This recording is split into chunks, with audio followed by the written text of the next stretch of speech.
Time since it's 10 o'clock. So good morning. I just want to again thank you all for joining us today.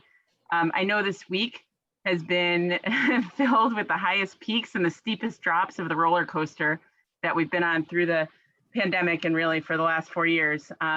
So Wednesday morning started off with so much to celebrate. Just knowing what happened nationally and then reading through what was coming out in the economic development bill was so incredibly exciting. Yet hours later, we witnessed an attempted takeover of our government by people who are leading with hate. And we watched lawmakers encourage it, and we saw police allow terrorists into the Capitol. And after the violence aimed at Black and Brown peaceful demonstrators over the last several months, and the murders and harassment that have become so commonplace in our country, it's really glaring how much work we still have to do.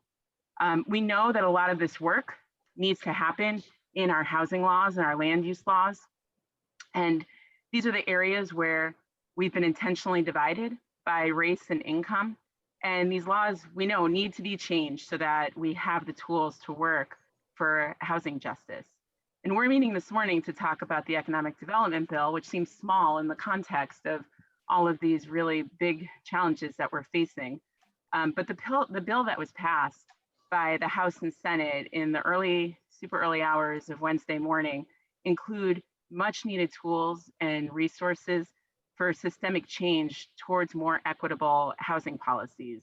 And with these policies, we can remove some of the barriers that have kept people out of a lot of communities, while also having tools that help people to stay put, stay in place in the places that they've called home. So before we get into the details, I want to take a moment to applaud all of you, because there's a lot of incredible work that made this bill happen. Seeing policies that CHAPA has been leading on, like multifamily zoning requirements, get included, along with policies that we didn't work on, but some of you on this call have worked on, like tenant opportunity to purchase. Seeing these pieces included is huge. It just shows it's a real testament to the policy development, the organizing, and the advocacy over the years. So we're not done with this bill. We need the governor to sign the bill, and we'll talk about that today. And we're not done with housing policies to ensure that everyone has a safe, healthy, and affordable place to call home. But we rarely get such moments to celebrate, and this is really a very exciting moment. So I just want to applaud everybody for the incredible achievements in this bill. So I will turn it over to Eric, who can get into the real details, and then just know that this is very much an information sharing meeting because we don't have all of the answers and we didn't work on every policy in here. So if you know more about it or you've been leading on something, we want you to speak up and share with us what you know and what we need to know. So with that, I turn it over to Mr. Shupin. Thank you, Rachel, and good morning, everyone. Just to let everyone know, I am recording this meeting. I don't know if we'll publish it publicly, but this will just be helpful. This discussion is going to be helpful for me, so I wanted to make sure we have a record of it.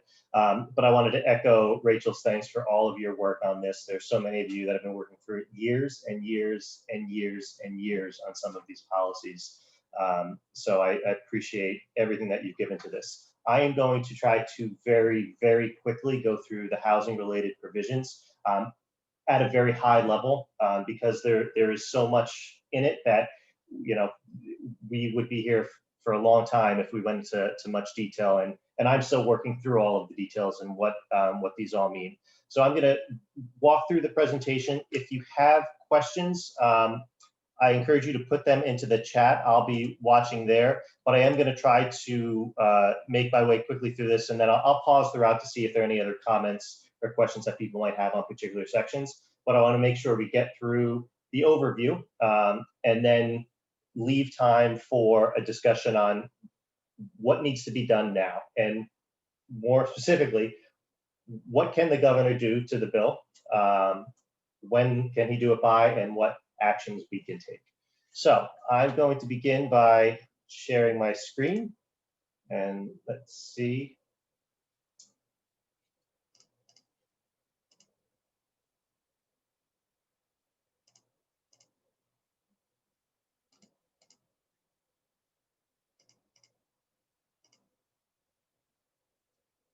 Now I'm going to ask, can you also, is it a full picture of my presentation? Wonderful. So I'm going to walk through the summary of the housing provisions in the economic development bill. And, you know, caveat being, this is my own interpretation of these sections. And as Rachel said, I very much rely on all of you and the expertise you have on these items. And I may not have it completely right, but we're working through what these provisions mean. So in starting with, I will kick off with housing choice. This is the legislation that would lower the voting requirement from a 2/3 to a simple majority for certain smart growth zoning bylaws and ordinances. And from the legislation, I wanted to list what zoning bylaws and ordinances are actually subject to that majority vote if this goes into effect. For allowing zoning ordinances that would allow these things as of right, it would be multifamily housing or mixed use development in eligible locations. The eligible locations, very similar to, there's a definition for that in the legislation, very similar to Chapter 40R eligible locations, which are areas around smart growth. So around public transportation, in town centers, and multifamily housing is defined as building with 3 or more units, or 2 or more buildings on the same lot with more than 1 unit in each building. It would also, the simple majority would also apply to votes on approving accessory dwelling units, whether within the principal dwelling or on the same lot, as well as open space residential development. So that's for as of right zoning bylaws. For the next category of things that would be subject to the 50% vote would be for special permits. So if it is a special permit for multifamily housing or mixed use development in eligible location, or an increase to the allowable density or population or intensity of use in the multifamily and mixed use developments, accessory dwelling units within a detached structure on the same lot, or a lowering of the amount of parking required for residential or mixed use development, that special permit could be approved by a simple majority. Then we have the adoption of 40R smart growth zoning districts or starter home districts that would be subject to that 50% vote, as well as special permits to approve affordable multifamily housing developments within a half mile of a commuter rail station or other public transportation node, or mixed use developments in centers of commercial activities, or reducing parking or ratio requirements. Again, that's for special permits to approve those particular zoning changes. That is the things that are subject to that 50% vote. There are two, I would say, kind of two caveats to these lowering of the votes.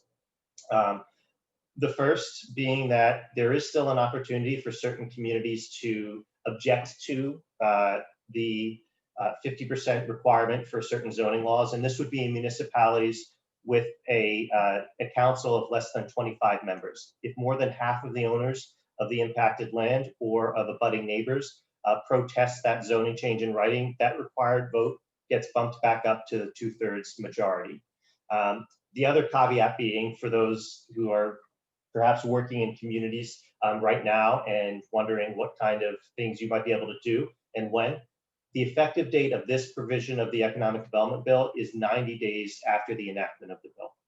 So whenever the governor signs it, it would be 90 days from that date. It doesn't go into effect immediately, like some other provisions within the Economic Development Bill, so there's going to be some lag time. So for those maybe preparing for Springtown meeting, I'm not sure how that might affect that, but I just wanted to make sure communities knew that that would be the timeline for this particular provision within the bill.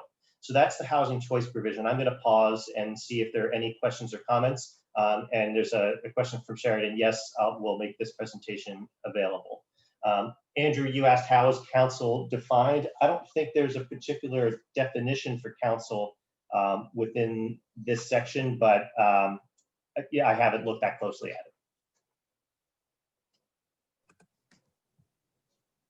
Hey, Eric, Yes. just a quick one on the council question. I mean, if they're referring to city council or board of selectmen, I have to assume that the vast majority of the state is less than 25 members. So if this is an end run on the 2/3, that's, yeah. I think that's a very important point to clarify. Again, I don't know off the top of my head, but we'll certainly take a close look. And I'm not sure if anybody who has been involved with the drafting of this or knows more about it might be able to answer that. Could I ask one thing? Sure. Yeah, isn't the protest right where, you know, if half the folks owning or half of the land is subject to a forcing, if those neighbors object to a development and they can force it back to 2/3, isn't that kind of a poison pill that's almost always going to come into play? I think it's certainly a provision that, to say a polite way of putting it, allows some of that local control to be retained around that particular zoning decision. But this language has been part of the housing choice legislation, I think largely from the beginning. But I'm not sure exactly how much of a poison pill or how many times that might be invoked. Okay, thank you. Sure. I've done some research on this, and I will find it. I know that part of this is the owners of more than half of the land impacted. It does narrow the ability, but we will obviously, like Eric said, we will look more into it. It's not so much a poison pill, but we will get a good answer on this. Thank you. Chuck Eisenberg, 2/3 of butter provision kicks in. Does the bonding provision apply? This gets to, I'm assuming, the bonding provision about a butter appeals, and I'll get to that. I'm not sure. Again, these are all details that I'm not clear on. Henry, you asked, does the governor have the ability to veto the poison pill without vetoing the whole bill? That is a very good question, not just for this section, but for the entire bill. What is the power of the governor to make changes to particular sections? I'll get to that, but it's possible that he does have the ability to line item veto on things, but we'll talk about that. I wanted to move on to the next kind of zoning reform that's included in the legislation, and please continue to ask questions. But again, I just want to make sure we get through most of the provisions if we can. The other big zoning change that the economic development bill has is requiring multifamily zoning in MBTA communities.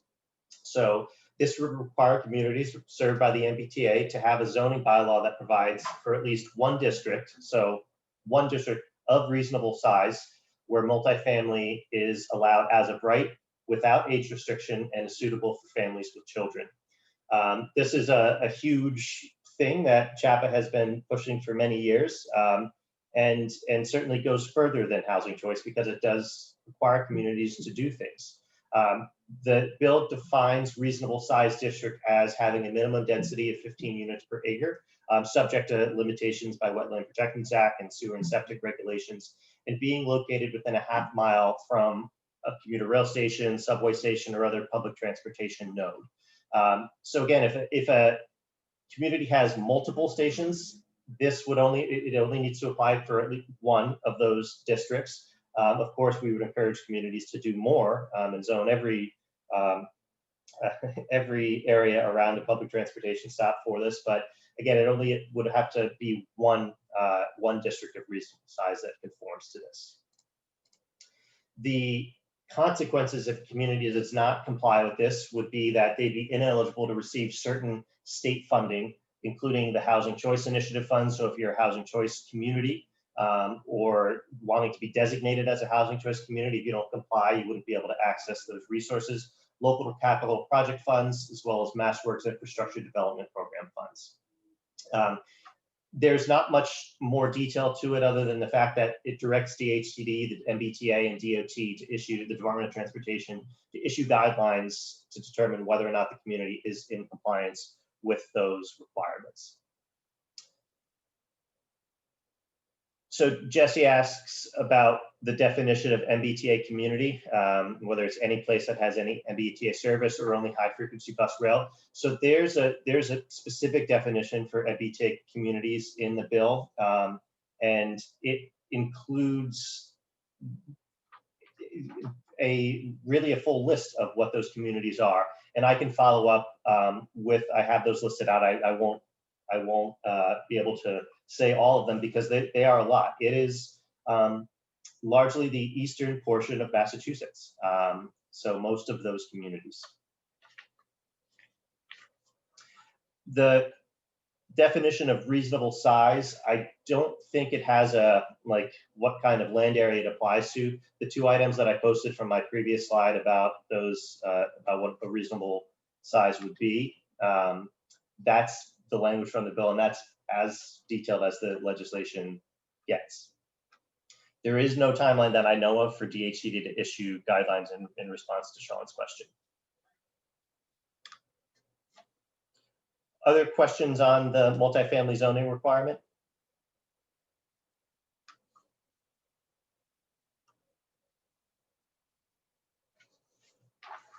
No, this was, to be honest, I was surprised that this ended up in the final bill.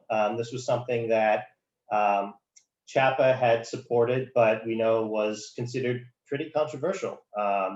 And the Senate had included in their legislation, their economic development bill. The House did not. And if I had to bet, I would have guessed that housing choice would have made it in, but this may not have made it past the finish line. But it did, in terms of what the legislature gave to the governor. Again, we will see what the governor does with this legislation and whether he does have the ability to take out certain sections. But that's why we need to really put a full court press on him to just sign these sections, sign these bills. There was a question from someone asking, what does suitable for children mean beyond not age restricted? There is no definition in the economic development bill of what that might mean. In other contexts, it does mean that there are, when there are developments built, that it has a range of bedroom sizes from studio to one, not just studios and one bedrooms, but 2 or 3 plus bedrooms, so that there could be children that can actually live, families with children that can live in those units. I'm going to keep on moving through the presentation, but again, please put in your questions. There's a section that requires reporting on the Housing Choice Initiative, just to report annually on production towards their the governor's goal of creating 135,000 new units by 2025, as well as all the cities and towns that qualify as housing choice, a description of the grants that go to those communities and how those support housing.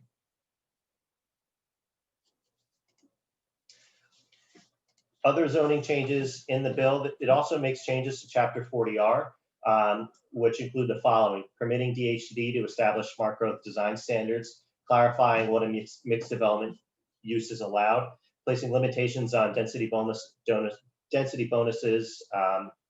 in housing in districts limited by age restricted persons with disabilities or assisted living populations, and then enhancing DHCD's ability to claw back incentive payments if the community repeals 40R zoning.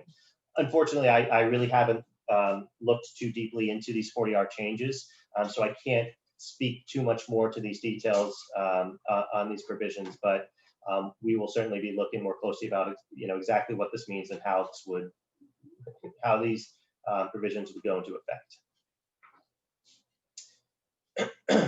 There is a question, what is the definition of a housing choice community?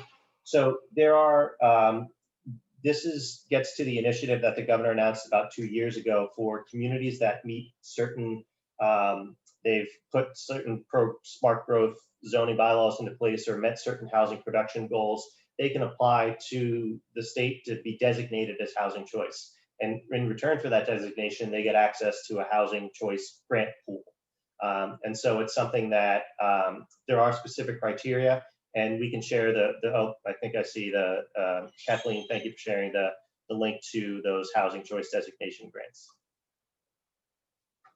And commented, too bad the reporting doesn't include how many affordable units are produced. And I agree with you, Ann. That is something that we had also pushed for to be included, of not just reporting on the overall production, but what kind of housing is being produced and the levels of affordability that it serves. But that didn't, at least so far, I've seen in the economic development bill, that hasn't made it into the language. Other zoning reforms in the bill include abutter appeals reforms, another thing that CHAPA has been working on with partners for many years. The purpose of this is to discourage frivolous land use appeals, abutter appeals against developments that have been used to slow or stop developments. And it gives a judge the discretion to require a party to post up to $50,000 bond if that judge or the court thinks that the harm to the defendant, so the development or the public interests caused by the delays, would outweigh the burden of the bond put onto the plaintiff. In other words, if the judge thinks that this suit being brought is frivolous, it is meant only to stop the development, and doesn't have a lot of underlying merit, then there could be a requirement to put this bond on. It does not stop any party from bringing that suit, but it's just something that a judge can, in its discretion, use. Tom asks, does the abutter appeals reform apply to suits against 40B projects? I can't say definitively. I'm not sure, but I haven't seen any limitations from the language of the bill. But I'm not exactly sure. But I would say I think this does apply broadly to all abutter appeals, but I don't want to say that definitively yet.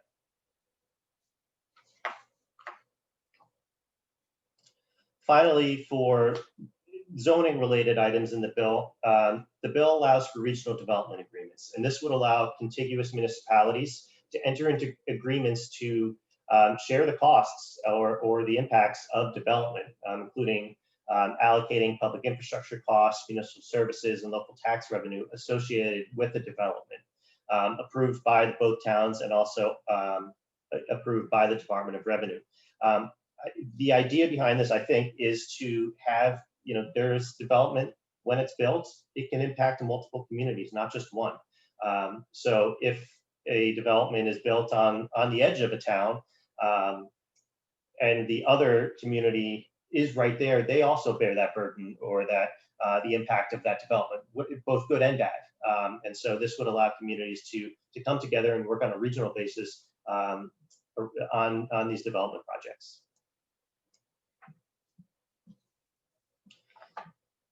I'm going to pause there before I move on to the next section, which has to do with resources. Are there any other questions?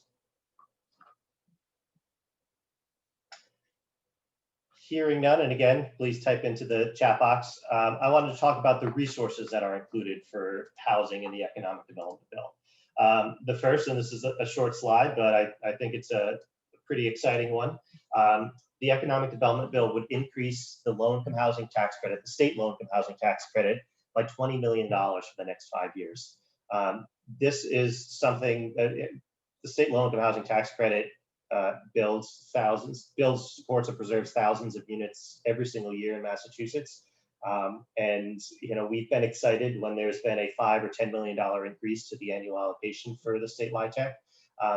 This would be a doubling of that. And so I think the impact of this will be really outstanding for building affordable housing.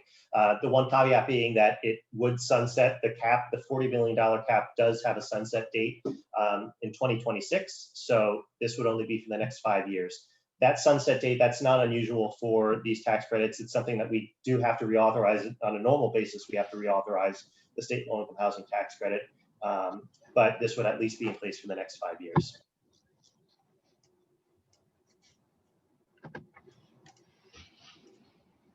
Other resources related to housing, there's $50 million capital authorization for supporting affordable housing around public transportation. And the affordability requirement, you'll see it there, is at least 25% of the units affordable to those at 60% or less of the area median income.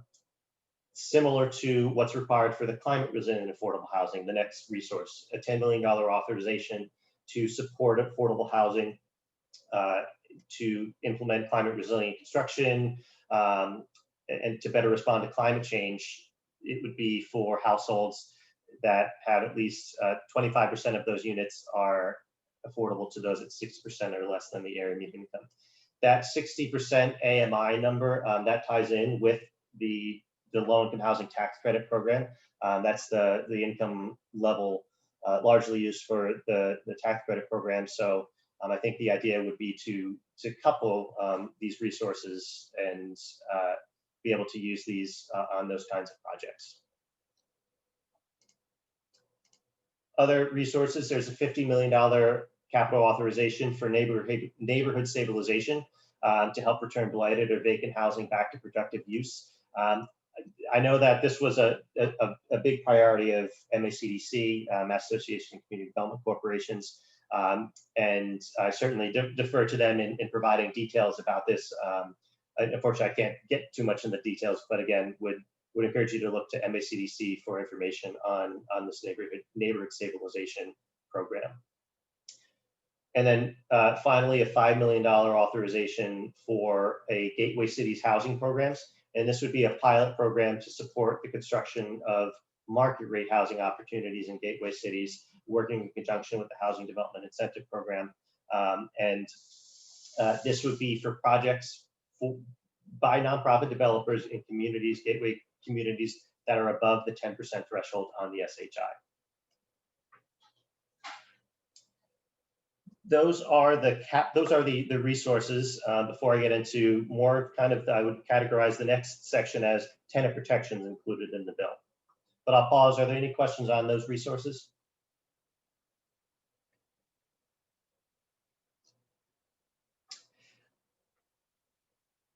Is there an affordability requirement in the Gateway Cities program?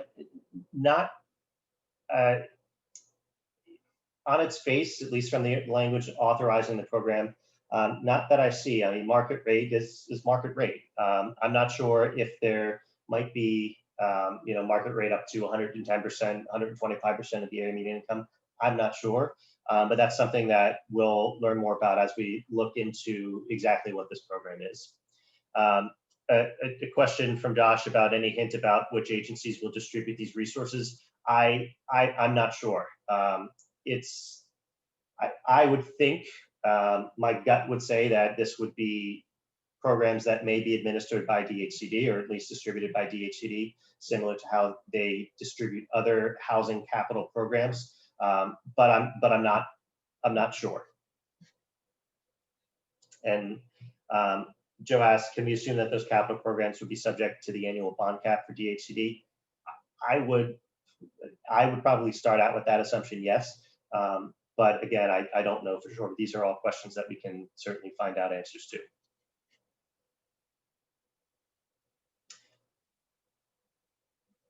So then in turning to the next category or bucket of things in the economic development bill related to housing are really tenant protections. And the first is related to public housing. This is about allowing tenant governance at housing authorities in towns. So there's language in the economic development bill that would create a process for residents of local housing authorities in towns to be appointed to the boards of their housing authorities.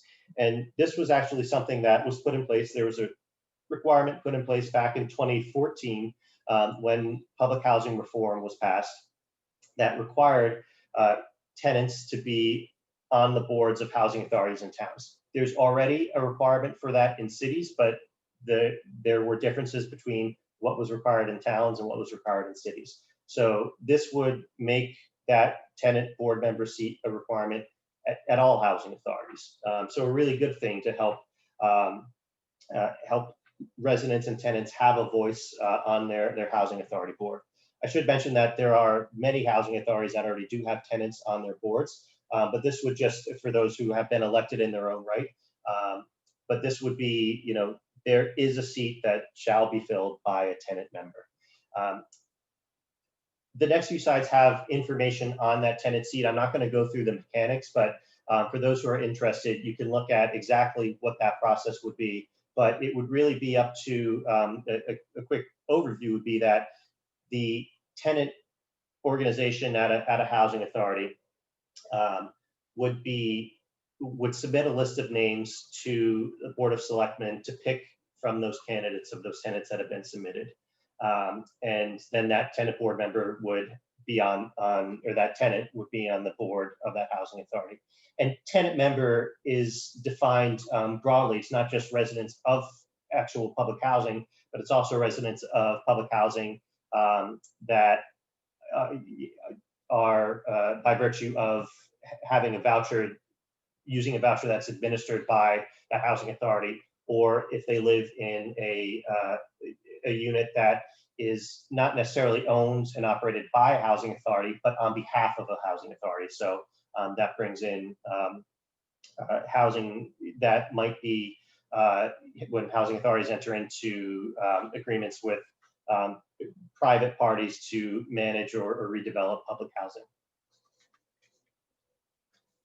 I wanted to thank, this has been a years-long effort to try to get through with so many of you, but Mass Union of Public Housing Tenants, Jack Cooper, Mass Law Reform Institute, Mass Narrow.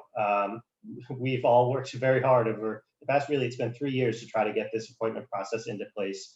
And we're excited by the fact that now these tenant seats will be able to be filled. And we know that in communities, there's been a lot of confusion about how that seat can be filled. And even if that seat can be filled over the past 5 years. But now there's going to be a process in place.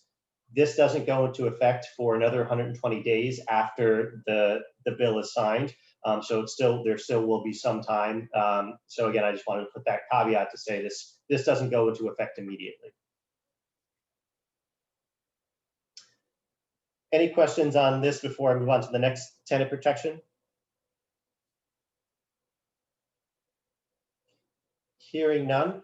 The next provision in the economic development bill having to do with tenant protections is a section on eviction record sealing.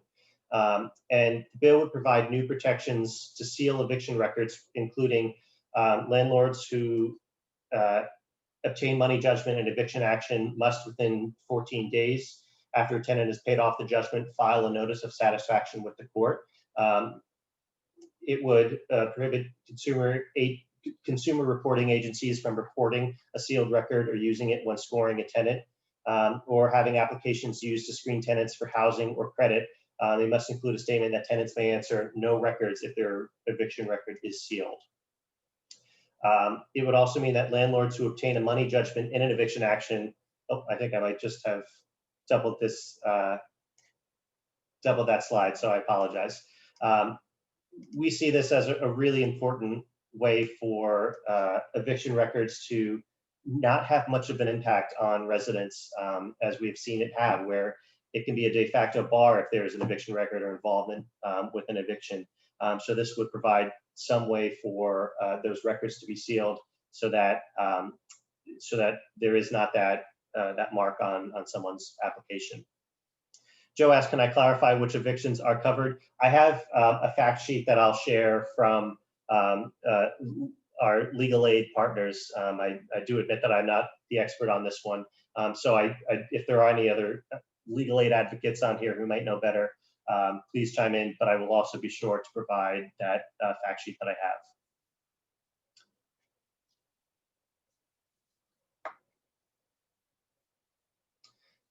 The next item that falls under the tenant protection category, just getting back to, there was a question, sorry, from Peter. What if landlords don't follow up? Should tenants have alternative mechanisms? Again, I'm not sure, but we can work to find out those answers from our friends at Legal Aid.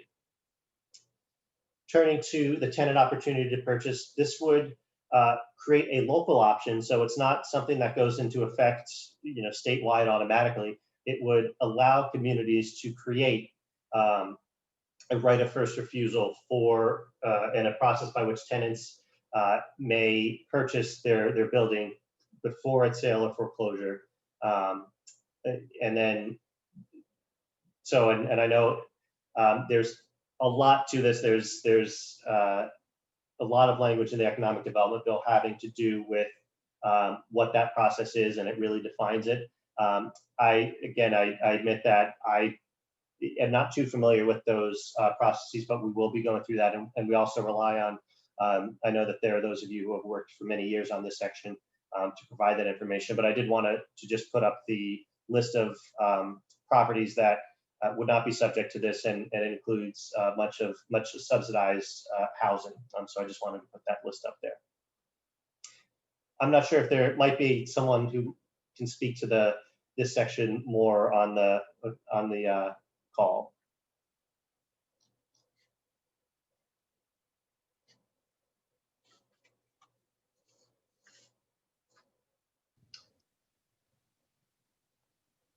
I see Matt.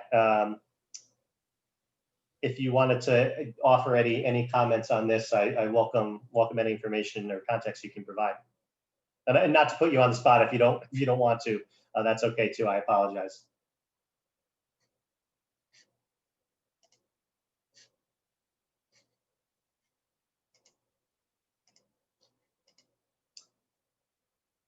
Hearing done, we will share more information certainly on this as we get it. And Eric, I can say a few things, please. but I think this is a fairly good summary. And oh, it looks like you need to unmute Matt, but I'm unmuted. Oh, there we go. There you go, Matt. But Ann and Matt, please. Well, basically, this is a bill that is based on an ordinance that has been in effect in Washington, D.C. for 40 years, that has resulted in the sort of preservation, creation of some 4,000 units of affordable housing, approximately half of which have been limited equity housing cooperatives. And the bill gives tenants who form a tenant association, in a covered building, basically a short period when the property goes on the market to make an offer, and then which the seller, the owner, is not obliged to accept, but when the owner accepts and enters into P&S with a bona fide third-party purchaser, the tenants have a period, and the amount of the period is one of the things that we're need to be discussing, to match that offer, to put down a deposit of roughly 5%, and we'll have approximately 6 months to close on the offer. The tenants are able to assign their rights to right of first refusal to a nonprofit that is a qualified developer of affordable housing, or the tenants can form a co-op and own the property themselves, or the tenants can enter into some kind of a joint venture with a qualified developer, nonprofit or for-profit. There is no money attached to this particular piece of legislation, there will hopefully this will be kept intact, but there will have to be technical corrections enacted in the future. I don't know if Ann or John want to add anything. I would only add that this is a really key piece of legislation right now in the pandemic. As many of you probably know, there's already very large investment funds set up to purchase distressed residential properties. And this would allow residents to avoid displacement and maintain their homes, assuming that they can partner and provide and get funding. So especially during the pandemic, we all remember what happened in 2008 when there was such an enormous transfer of wealth, especially from communities of color in the foreclosure crisis. This would be one tool, and again, just a local option that cities and towns could use to try to avert that. Thank you, Ann and Matt. There were two questions and one that was answered by John in the chat. Thank you so much about does this apply to individual units in a condo, or if a rental development converts to a condo? And John answered, no, this is only for the conversion of entire buildings, and it's not limited to creating co-ops. And Bill Bronner asked, when does this provision take effect?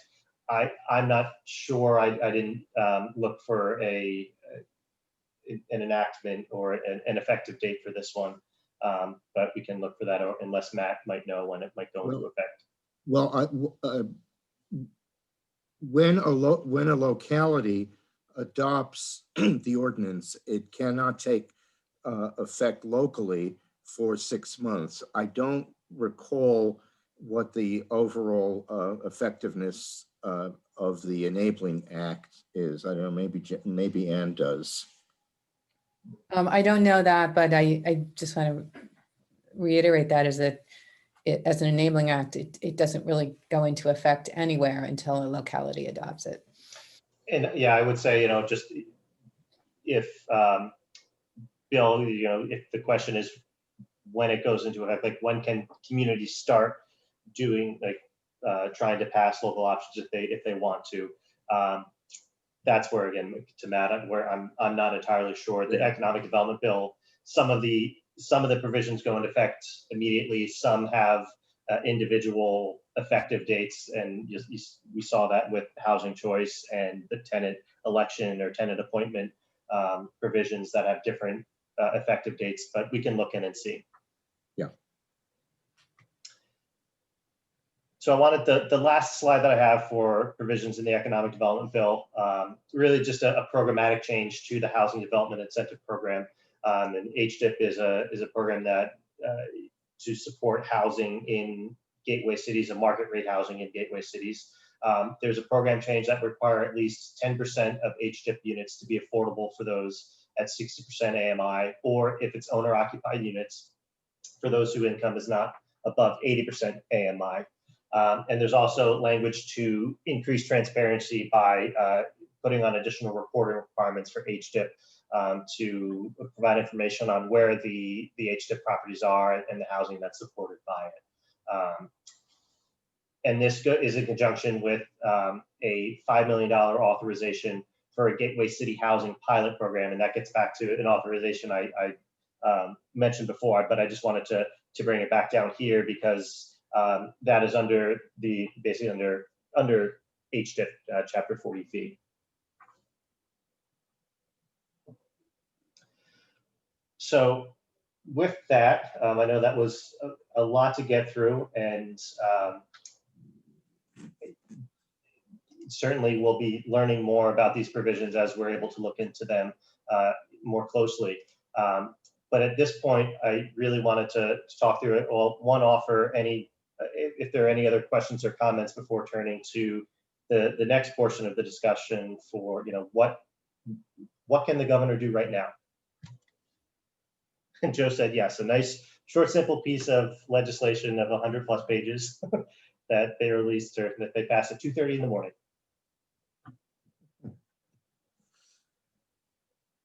Eric, I think CHAPA needs to go back and take a look at that poison pill provision in the housing choice bill. See, I think the issue of whether it's going to be town meetings that count, or city or town councils or board of selectmen, is going to end up getting litigated probably. But overall, I can't believe that the governor wanted that in there, and because it's going to cut back significant. What was the number? 23, 22? 25. 25. So effectively, you're going to get 2/3. I mean, we're going to be back where we were. There's there's that 25 covers every place. We will look back into it. When you look at some of the policies that are in housing choice, they're for, multifamily zoning, not a specific project and a specific development. So thinking about the abutter piece of it and who is impacted. So we did do some initial looking into this because we've had some concerns about it, but it's not so clear cut when, so anyway, we will absolutely look more into it and get answers for people. But look at the when you're applying policies to an entire community, there's not necessarily abutters who would be impacted that you could get the 50%, to weigh in. But we absolutely will do more work on that and get information out to people. When you're trying to change zoning in fixed districts, ambiguity in the law doesn't work. It could take, it can take 8 or 10 years to get through something like that. Yep, So- we will absolutely get more info on it ASAP.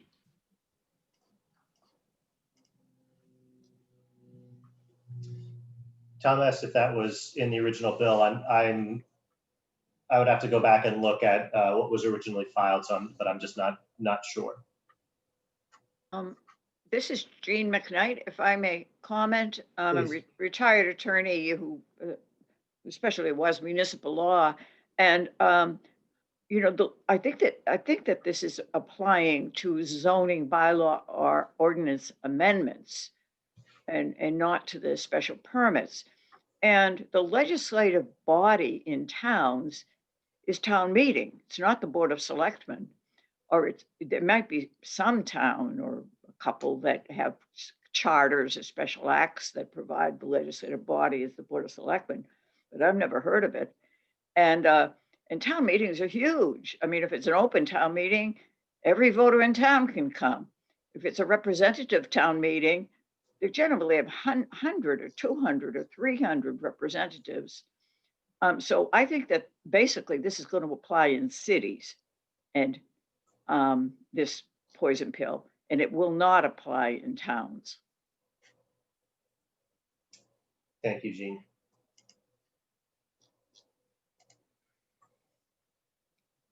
I wanted to make sure we take a few minutes to talk about, again, procedurally where we're at with the legislation. So the House and the Senate passed the conference report, the final economic development bill, the morning of the 6th.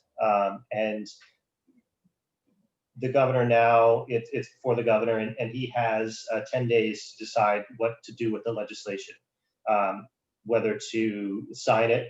He can, of course, just sign the entire piece of legislation, or veto it, the entire piece of legislation. But he may also have the power to line item veto sections. In these kinds of money authorization bills, the governor traditionally does have line item veto capacity, the power to line item veto things, which is to say he can take out certain things and leave in other things. So it's not just an up or down entire yes or no vote on the bill. In normal times, and by normal times I mean during the course of a regular legislative session, the governor would have had the power to send sections back with amendments to the legislature if he wanted to change those sections. So if you wanted to take a section like housing choice and say, I want to remove this, he would send it back to the legislature with a change. And then the legislature would have to take that change up and pass it basically as a new bill.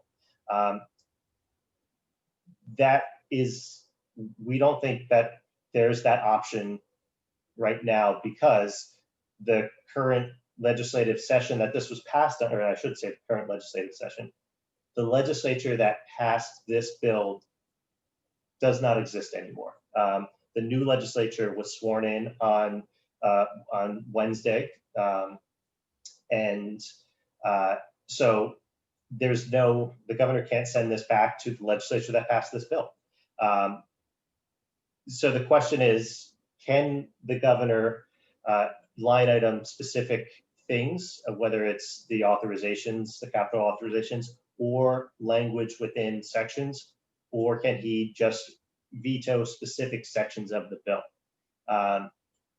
To be honest, I'm not entirely sure. And folks that we've talked with within the legislature, I think this is not entirely clear to them either. So all of that is to say, we're not sure exactly what this means. And I'm not sure if Rachel, you have anything, or any others who might know better, have anything to add on that. No, I mean, I would just say probably the most important thing is what the governor thinks at this point, right? And if he thinks he can send pieces back, then that may be what he does. So I think the best thing that we can do is really just encourage him to sign the bill and not, not have that unknown hanging over us. And for anything we don't, if he does sign it, yay. And for all these things that we're worried about, we're about to enter the next legislative session, and we can begin to work on the bills that might put those fixes in that we are concerned about. But yeah, I think right now it's got to focus. We just need the bill in place. I don't really know what else to do. It's ambiguous after that. Yeah, and if there is I will add procedurally, if there is a veto, if the governor does veto, there is no opportunity to overturn that veto, because again, the legislature that passed this bill is no more. Andrew, I see you have your hand up, so I wanted to see if you have a question or comment. Yeah, I'm just curious, Rachel, to your point, and as we're encouraging people to reach out to the governor's office, our legislators, and thinking about the poison pill, we sort of can't have it both ways, right? If we want him to sign it, are we not saying anything about the housing choice poison pill, or are we trying to specifically note that? I'm just wondering if we want to have a uniform strategy between everybody about how we're pushing calls that go in. Yeah, I mean, at this point, and we're definitely open for discussion. This is, please feel free to push back. There is so much in this bill that the best thing we can do is get him to sign the bill. After that, we can work on legislation to change things. Who knows what might go to court, but let's at least get these policies in place. There's too much in here to put anything on the line.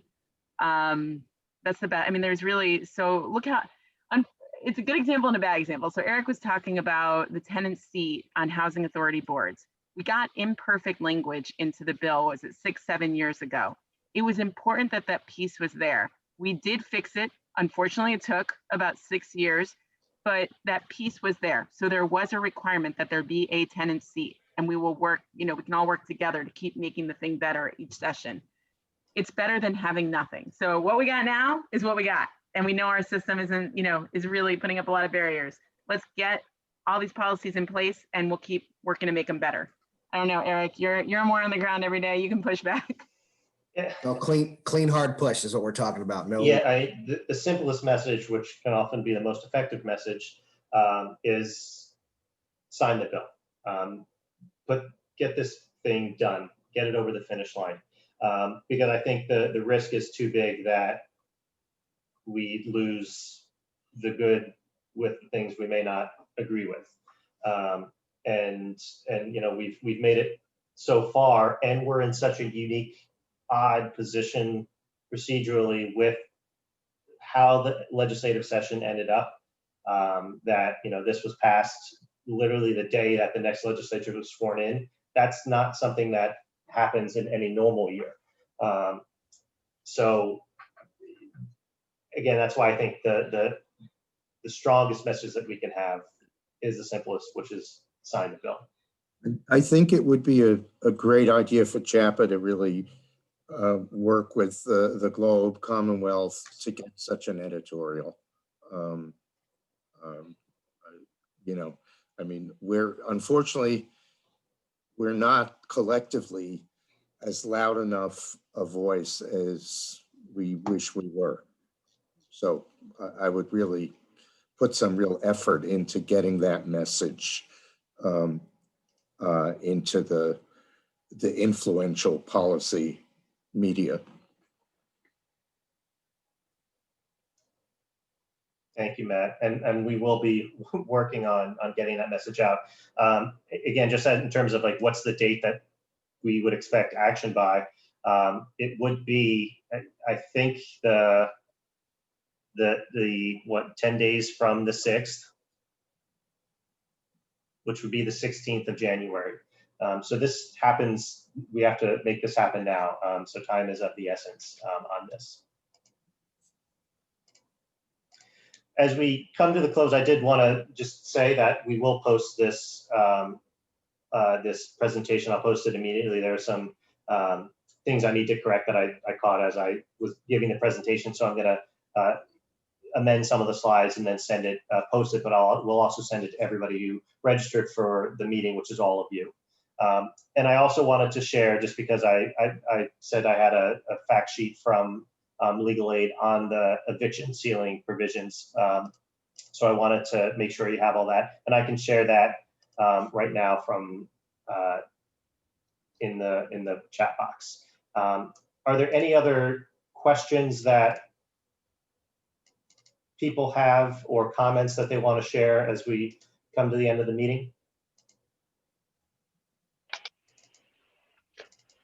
Eric, it's Jesse Kanselman. I have a quick question. I know there's a lot of smart attorneys on this call, and I'm not an attorney. So one thing that's confused me, the elements that modify Chapter 40A, which does not necessarily apply to the city of Boston, does that mean that or maybe I'm wrong about that, but does that mean that the abutter appeals piece does not apply to the city of Boston, since that seems to be, in my layman's reading, modifying Chapter 40A? I think that is a very good question to raise. I believe the language does, the abutter appeals is, that change is made within Chapter 40A. So I couldn't say for sure, but we do know that Boston, doesn't fall under 40A. Right. And again, I'd welcome comments. You mentioned that there are smarter attorneys and smarter people that may know that nuance.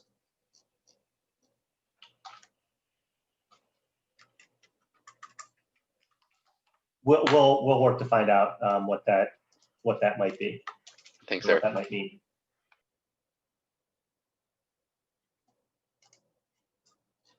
So we hit 11 o'clock. I'm actually impressed and surprised we were able to get through all of this in an hour. I know that there's so much more that we need to look into, and certainly coming from the conversation and the questions, I wanted to thank you all for joining us this morning on incredibly short notice. I know I sent out the announcement at 4:30 yesterday afternoon, but it's been a whirlwind of a couple days. We will share CHAPA's letter and our messaging with all of you, and send out another action alert if you didn't already receive it on how to contact the governor. But in the meantime, thank you again. Thank you for everybody who's worked on all of these provisions. Congratulations to all of you who have worked on these provisions. It was as Rachel said, that Wednesday morning started out so optimistically with Massachusetts. We can do good things in Massachusetts and be proud of what our state can accomplish. But then, of course, looking to the broader picture, we're fortunate to have so many smart and dedicated people like all of you joining us today who are working on the issues that can really make a difference for so many people in Massachusetts. So thank you, and onward.